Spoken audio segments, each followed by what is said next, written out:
Bart Starr is 34 years old. Bart Starr is in as good a physical condition as any man his age that I know, and probably the best physical condition of any 34-year-old man that I know.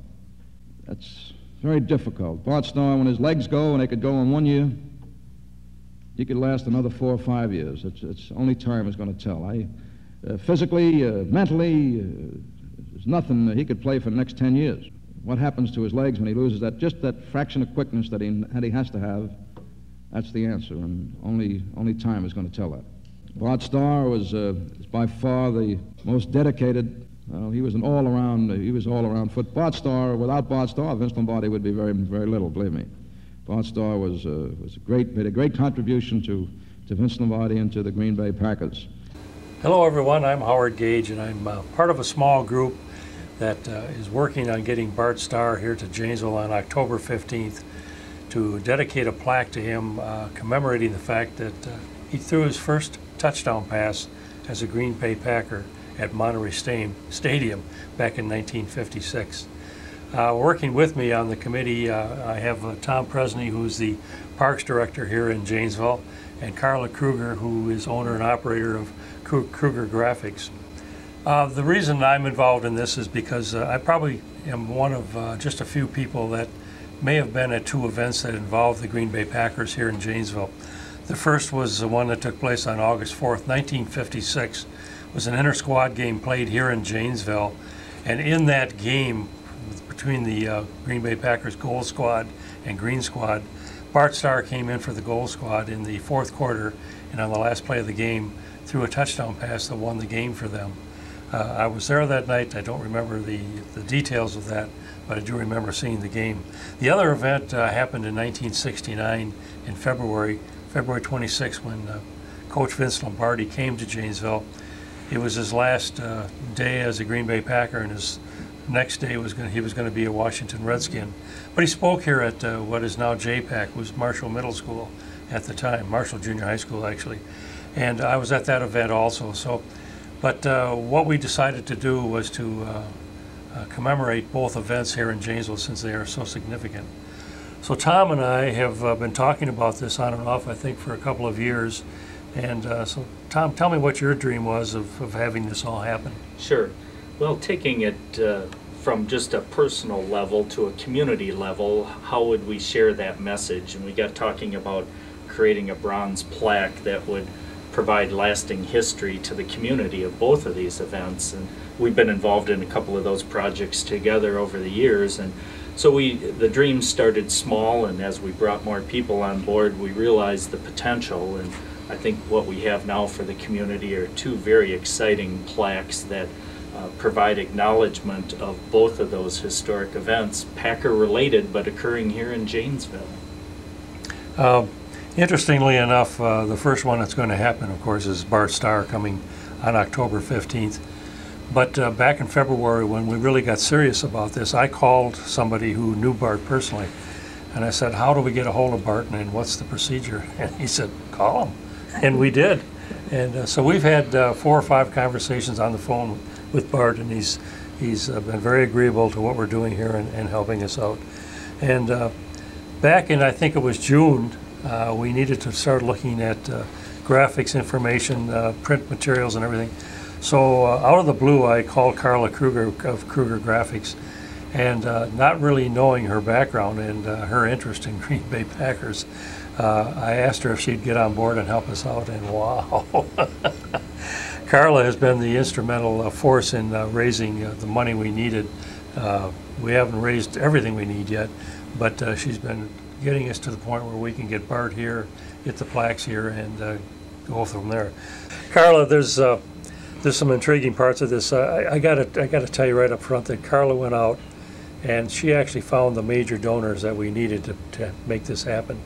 So Carla, why don't you tell us how we're going to treat those major donors, and you want to tell us who they are and what's going to happen that night. These are people that you may not recognize, some of them you may. But when you see these people around town, it would be great if you could say thank you, because they really did make the plaque's permanent fixture in Janesville a reality, and Bart coming to town. Connie Carter, Terry Russler, Karen Stone, Sandra Boehner, Miles Meidinger, and myself, Carla Kruger.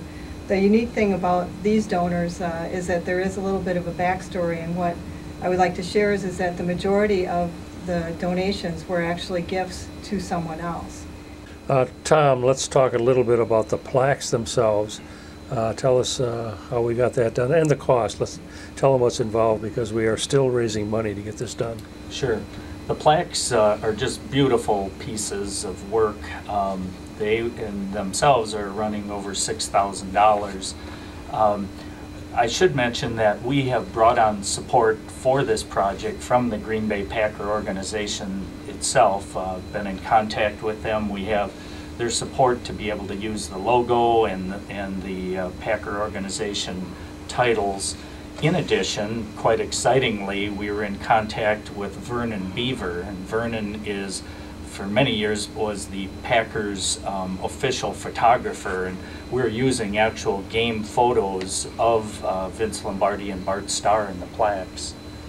But the event itself, the plaques will be dedicated on Friday evening, October 15th, and Bart will be in town with us for about an hour.